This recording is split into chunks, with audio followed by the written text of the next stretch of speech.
Hello and welcome into the newest episode of Pat's Latest. I'm your host, Mike Gambardella, and today we dive into the latest on Kyle Duggar and what his chances are to make this roster after losing his starting spot, and is a position switch actually in store for the former Patriots safety.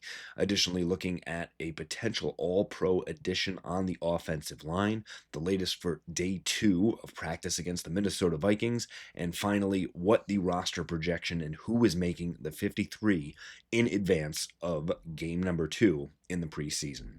Before we get started, make sure you go down and subscribe for the channel. Get in the comments, let us know what you think the Patriots should do with Kyle Duggar.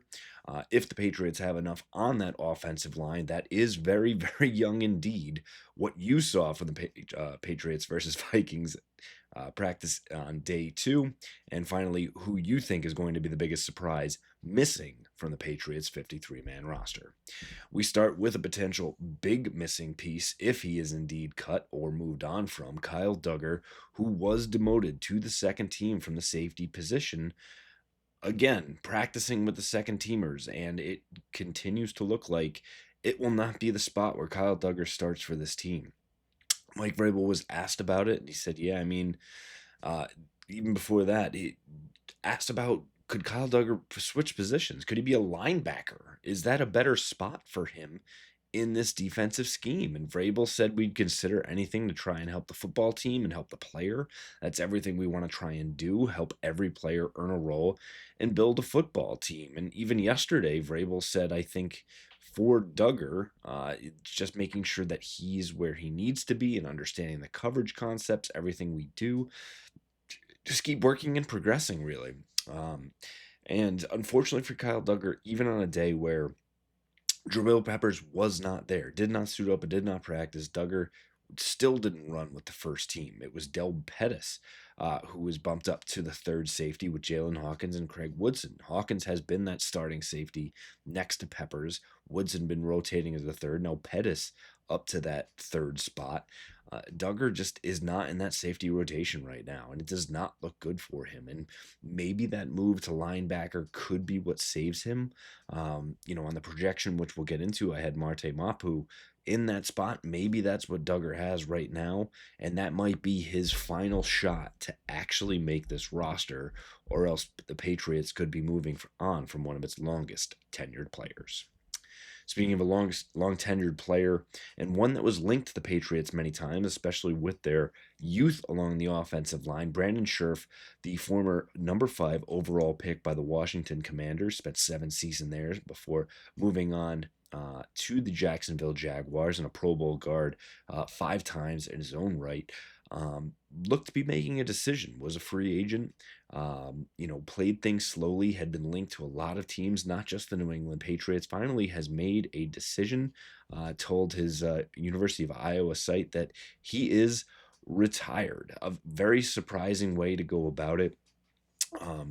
Again, had not heard anything linked to it, or actually linked to him, or actually talking to teams, and now we finally know why. Brandon Scherff has decided to retire. Congratulations to him on a decade in the NFL.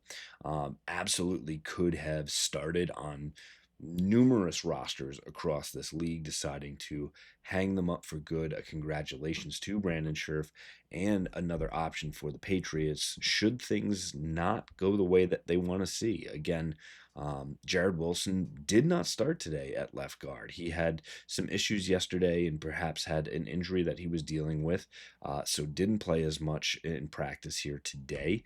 And that goes into, what we saw in the biggest takeaways, and definitely plays into, what the Patriots are doing in that offensive line. And I think more telling for a guy like Cole Strange, who, again, Jared Wilson's not there. They didn't bring Strange in. They didn't even bring Caden Wallace in. They brought Ben Brown, and the center, who was backing up Garrett Bradbury, and looked to, be spelling him. They pushed him over to left guard, and I think it speaks more volumes to Ben Brown and what he is doing to endear himself to this line. And we're really starting to see the breakdown of what the top, 7, 8, 9 guys are on this offensive line. Additionally, from the biggest takeaways of Vikings practice, the offensive line was very much under the microscope. And Will Campbell definitely had a down day. He was probably 50-50 at best going up against Jonathan Greenard, one of the best defensive ends in the league for the Minnesota Vikings.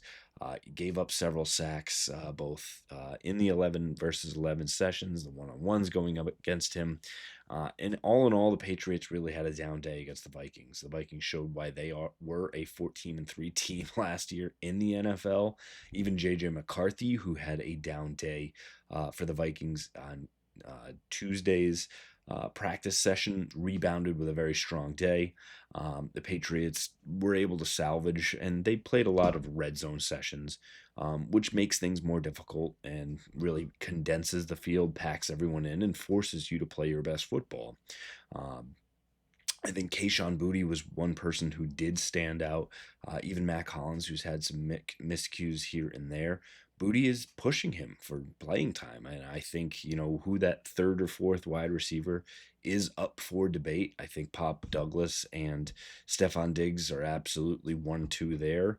And if it's not Kyle Williams, it's definitely Kayshon Boutte, who is getting the most out of those reps and could be pushing Matt Collins for the most playing time and potentially in that third wide receiver as well. We talked about that offensive line being down, and we'd like to see them bounce back a little bit. The right side with Onwenu and Morgan Moses getting less of the spotlight, but didn't play as well, just as the left side did. And the defense down as well. J.J. McCarthy really kind of had his way. Carlton Davis had a tough day out there as well.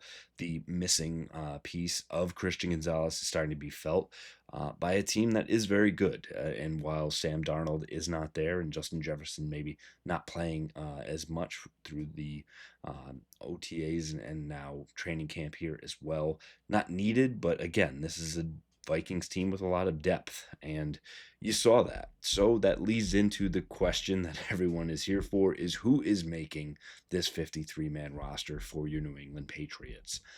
And I will post it shortly here to our social media account, so please follow on X at Mike Gambardella, and you can get the listing of all 53 players that have shifted over since that first one that we did just a few weeks ago. And I think, again, while Ben Woolridge has been a great third quarterback, he is practice squad bound. The Patriots will only carry two quarterbacks, so May and Dobbs get it.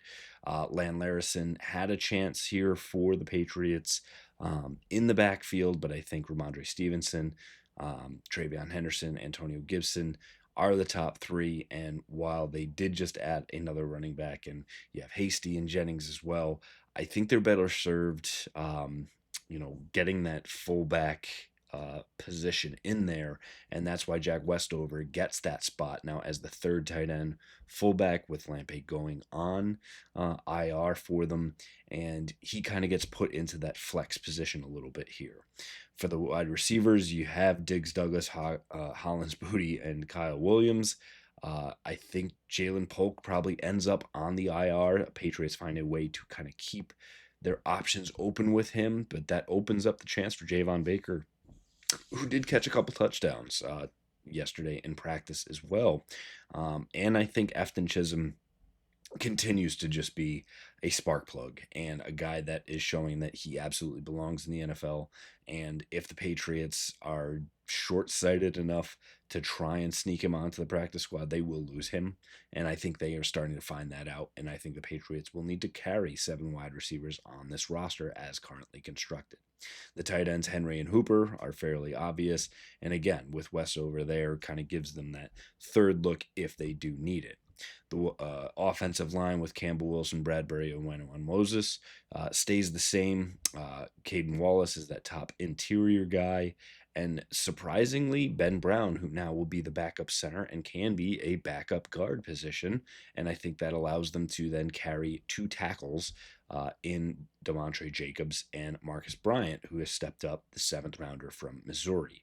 I think at this time, Cole Strange is still on this roster because he is too talented, but again, has not found favor with this coaching staff and is probably that last man on this 53-man roster, along with Kyle Duggar right now, on where you kind of see this play out.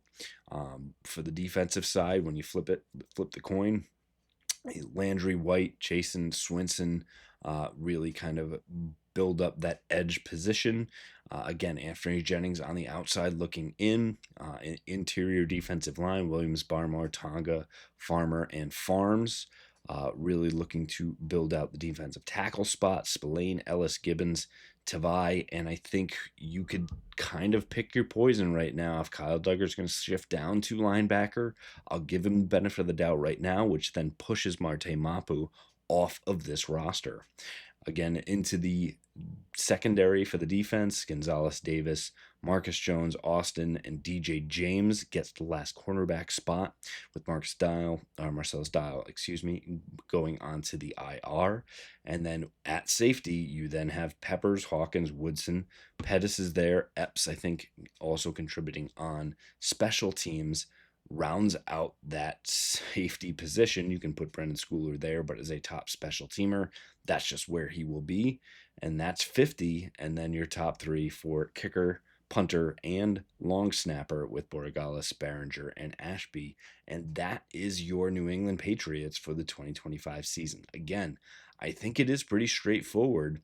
If the Patriots decide to stay with the players that they have on this roster, you've got two flex spots. What do you do with Cole Strange, and what do you do with Kyle Duggar? And if you're going to move on from those guys, then you can have an honest conversation, because we always see each year there's going to be players that you did not expect to get cut. The Patriots know this, whether it's Lawyer Malloy, the list of names goes on. There are going to be players out there, Pro Bowl caliber, starting caliber, that the Patriots will have a shot at, and you may have to move on from some longer tenured guys like Strange and like Duggar to have a shot at them, and do not be surprised when it does happen. That'll do it for us here on this episode of Pat's Latest. Again, make sure you go down and subscribe for the channel. Get in the comments. Let us know what you think about today's topics. Should Kyle Duggar be on this roster? Is there enough at the offensive line spot? How do the Patriots match up against a team like the Vikings, who went 14-3 last year? And who do you think is going to be the biggest surprise that is omitted from this Patriots roster? Make sure you give us that like. Go back and check out all of our old episodes so you know what's exactly going on with your New England Patriots. We'll continue to have it all for you right here. Fight on, Foxborough.